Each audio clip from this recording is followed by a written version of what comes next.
In 1930, the co-founder of Unity, Charles Fillmore, wrote a book called The 12 Powers of Man. And of course, in those days, in 1930, 12 powers of man. Now it would be 12 powers of humans or people or humanity, because we've evolved a little bit in our language. So forgive Charles Fillmore in absentia for using 12 powers of man. Think people. And what he spoke about was the fact that we all, each of us, each person, has inherent and ingrown ability that we use all the time, whether we know it or not. We have what he calls powers. I think of them as abilities because powers sometimes gets confusing. But we all have the power to imagine, for example. And there are 12 of these different powers. And to the extent that we can harness and direct these powers that we have within us into a beautifully formed tapestry, where sometimes one power has more activity than another, and then at other times, depending on the situation, another one becomes active. Think of a business area where sometimes the advertising department is necessary, and then another time it's the sales department that takes precedence. But at all times, everything is working together to make the common good in this perfect tapestry. And to the extent that we can do that, we will then live a more full and abundant life. And what Fillmore did was he actually thought in terms of these 12 energy centers in the body, as he didn't use those words, but that's what he meant. He assigned them to the disciples that Jesus had, and Jesus taught, and Jesus directed. And metaphysically, what he invites us to consider is just like Jesus taught and directed and worked with his disciples so that they would be with him and carry out his mission. So Jesus in us is the perfect mix of how we use our 12 disciples, our 12 powers, in our lives. And so our goal is to be able, like Jesus, to direct these powers within us so that we can be as whole and as free and as filled with life and joy as we can be. And Jesus, metaphysically, in us, would be when we are doing that absolutely perfectly and creating that perfect tapestry of knowing which power to activate at any one time. And so just like that amazing tapestry which is hanging on our wall, everything will fit perfectly and create a thing of beauty. And so, Jesus is sort of that perfect demonstration of how to use the 12 disciples, the 12 powers within us. And what Fillmore did, as I mentioned, is he said each power has an area in the body. And I don't know about you, but 12 is a lot for me to remember. And so at school, when we were at seminary learning about this, they had all these acronyms to try and help us to remember. And they didn't make sense to me because they weren't really together. And I thought there has to be a better way. And I decided I was going to pair them. because I can remember 6 things, but I can't remember 12. So I paired them in my brain. This is just because I wanted to get an A. And so I've paired them together. And so for the next 6 weeks, today and the next 5 weeks after that, I'm going to share and explore with you these 12 powers that we have within us and where they are in our body centers, so that you can get a sense of actually how wise some of this can be. Today, we look at the first pair. By doing this, by the way, full disclosure, this means that this will not be in the same order as you might have heard Unity teach the 12 powers before. But again, this is Rhona's interpretation so that she can remember and get an A. Okay. They are teacher's pet, absolutely. It's worked for me a lot, Freya, just saying. So, not only are there areas in the body, Fillmore also assigned colors to help us get a sense of some meaning from the colors.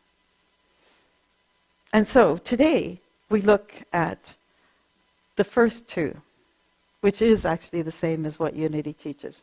And they are faith and strength.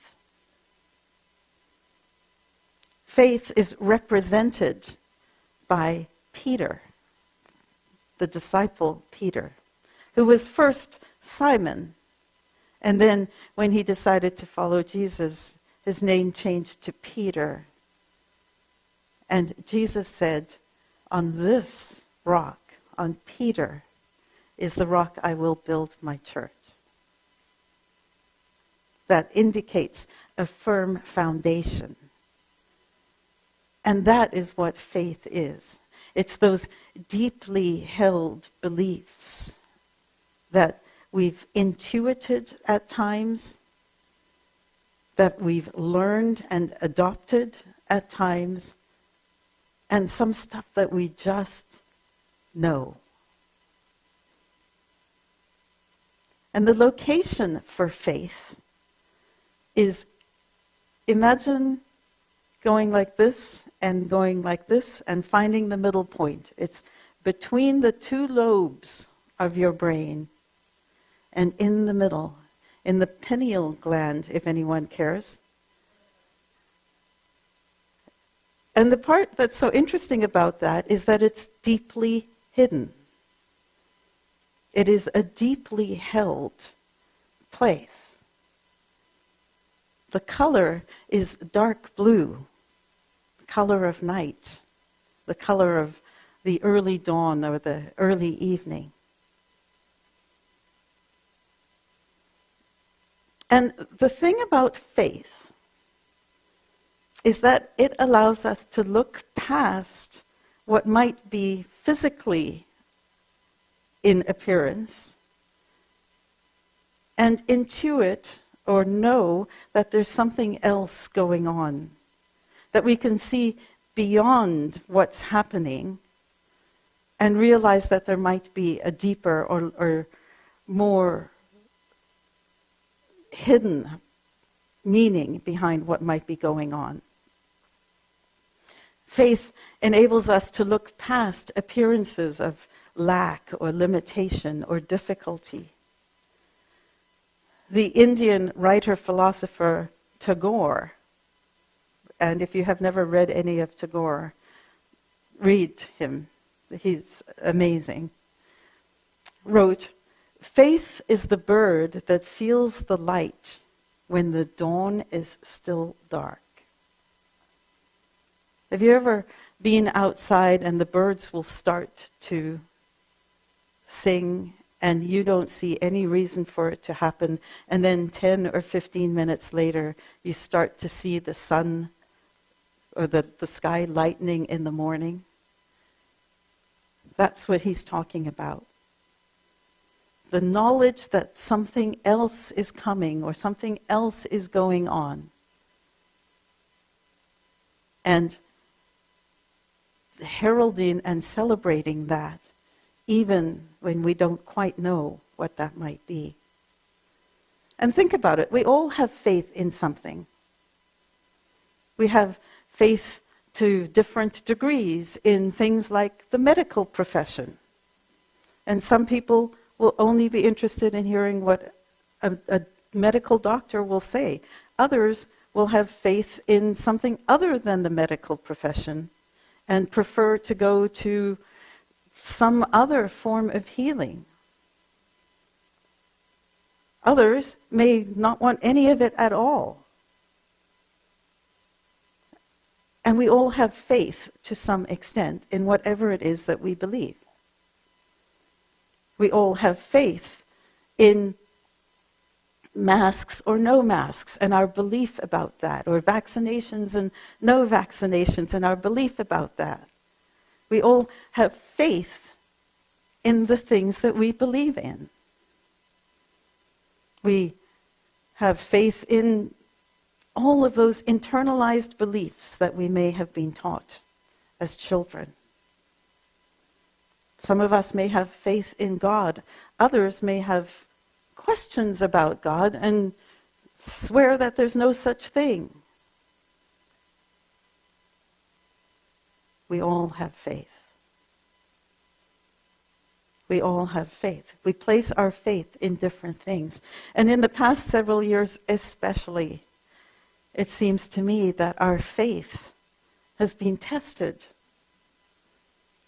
in the medical profession, in the news media, in the education system, in police and how we are policed, in government. All of these things have kind of shifted. And it's created a fair amount of anxiety, I think, not just in certain countries, but across the planet.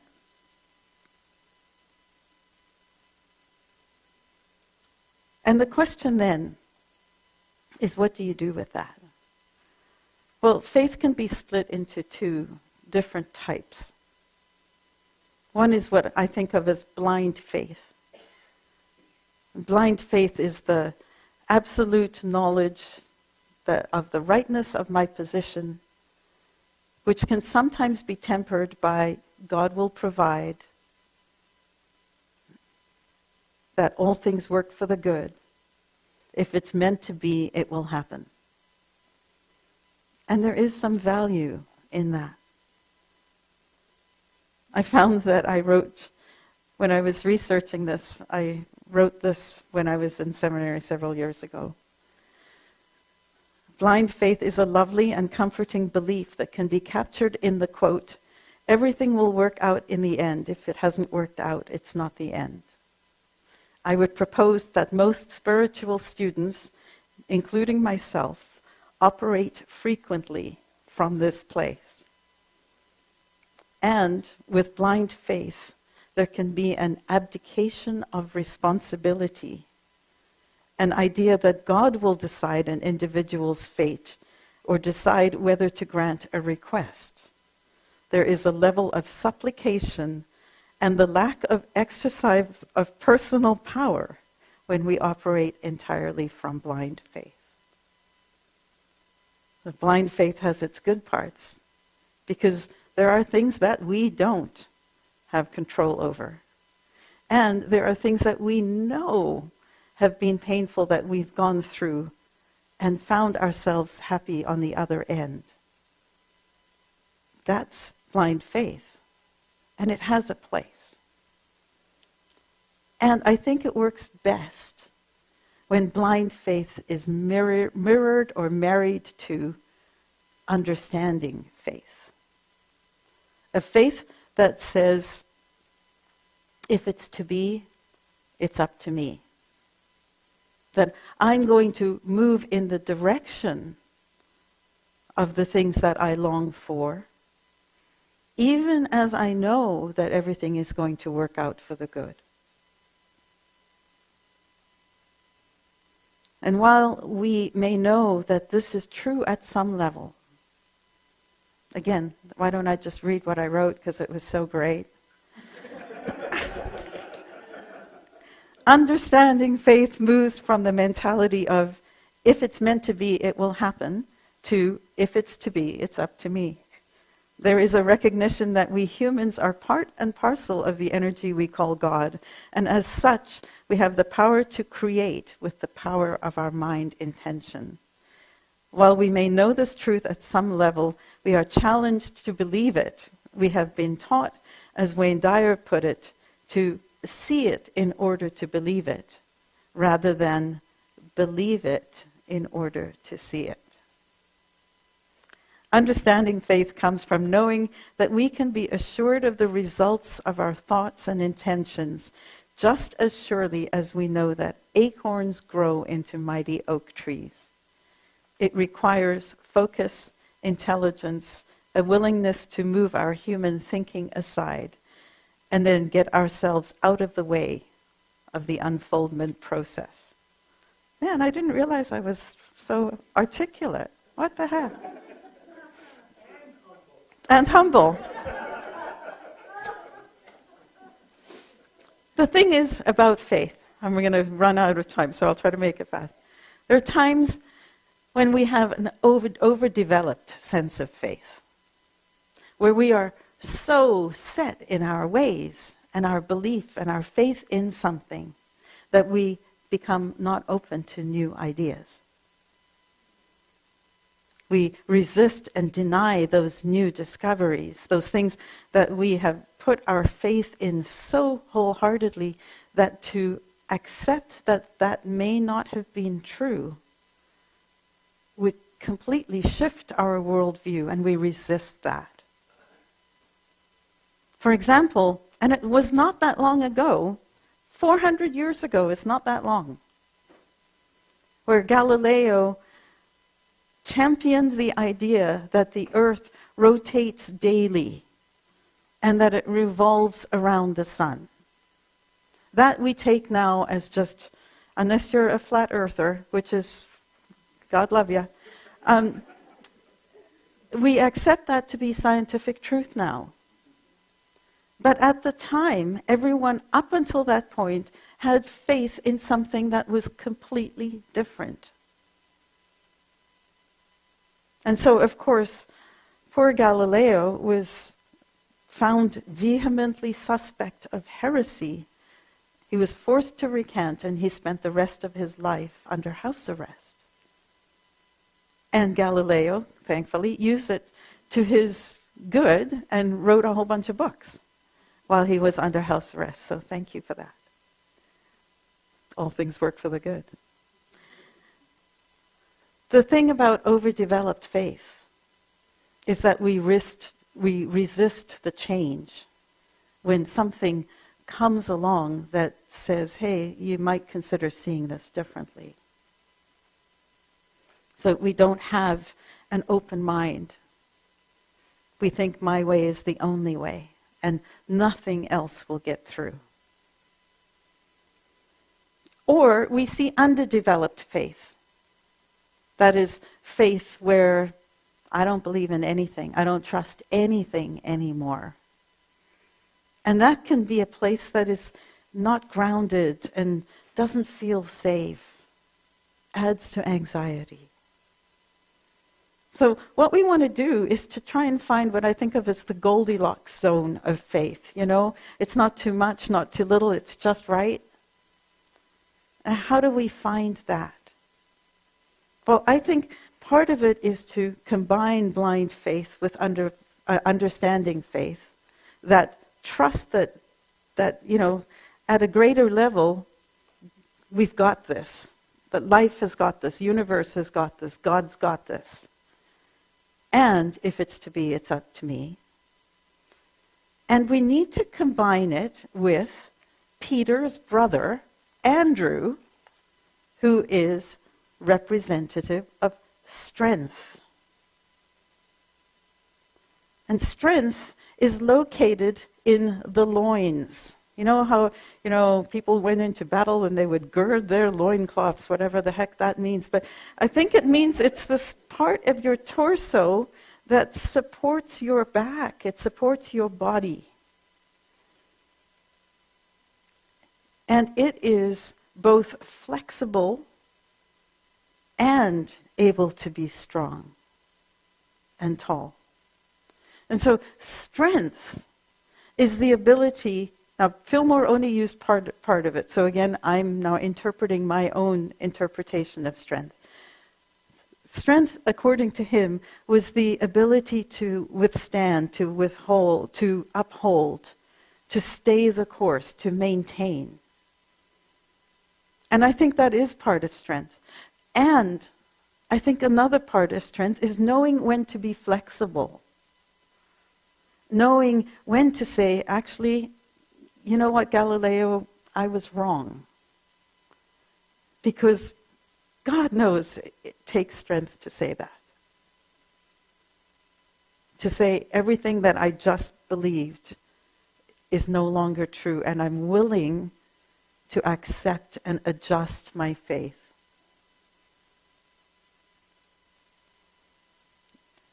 Strength, that part of our body that keeps us upright and that allows us to bend, is represented by the color pale green. Think of a blade of grass that blows in the wind, or a stem of a flower that keeps things upright but also knows how to adjust. Barbara Coloroso, an educator, author, and speaker about parenting, gave what I think is the best description of this strength idea. And that is, she spoke about the 3 types of parenting styles. One she called the brick wall. That's when obviously you know what the brick wall looks like, but think of your back being so rigid that we sometimes say very nasty things about people who are so rigid. I'm not going to say it, but you know what I'm thinking, I'm sure. If you don't, come see me afterwards. I'll draw you a picture. She called those families brick wall families. And what they are characterized is by this inflexibility. Must be done my way. There is rules, and strength is force. She also talks about the jellyfish family. And that's when everything is so easygoing and so laissez-faire that to some extent the children feel like they're a little lost because nobody cares about anything. And we don't want that in our lives, where the jellyfish strength is that somebody challenges us and we give in. Somebody says, I'm not sure if I agree with you, and you kowtow and say something different. So we don't want that either. So that's overdeveloped strength, underdeveloped strength. Instead, she calls it backbone. Backbone. That backbone that we have of strength, which enables us to be strong enough to stand for the values that we care about, and be flexible enough to adjust when it is clear that what we stood in no longer is valid. And so, we pair strength with faith. Understanding faith without the strength to stand for what we believe in can lead to doubt and questioning and this sense of anxiety. When we have faith but we don't have the strength to persevere, we might find ourselves with unfulfilled dreams and longings. We don't want blind faith without the strength to accept changes. Strength without faith, though, can lead to this inflexibility and this unwillingness to budge. And so my questions for you to consider this week as you leave today and your work really begins is, in what areas of your life are you holding on to an idea or a belief that requires your strength to admit that maybe you were wrong? In what area of your life are you holding onto an idea that requires your strength to continue, to persist, to take a stand, to endure? And in what area of your life are you finding that you are too strong, too inflexible, too rigid? And is there space for you to consider adding some of that flexibility in? Notice when you are underdeveloped in faith and strength, when you're too willing or willing to just allow someone else to take a stand and back down. And if it helps, think of that meditation. That meditation I did, which reminds you that you are perfect. And when your faith in something is shaken, especially when it's your faith in yourself, think, how have I come through this before? Because each one of us here has had our faith shaken at times, has questioned our faith at times. And each one of us here has survived those encounters because of our strength. You have the power within you. You have faith already. You have a backbone already.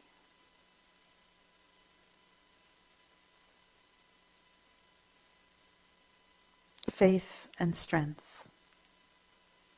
Imagine them working together for your own good, for the world's greater good.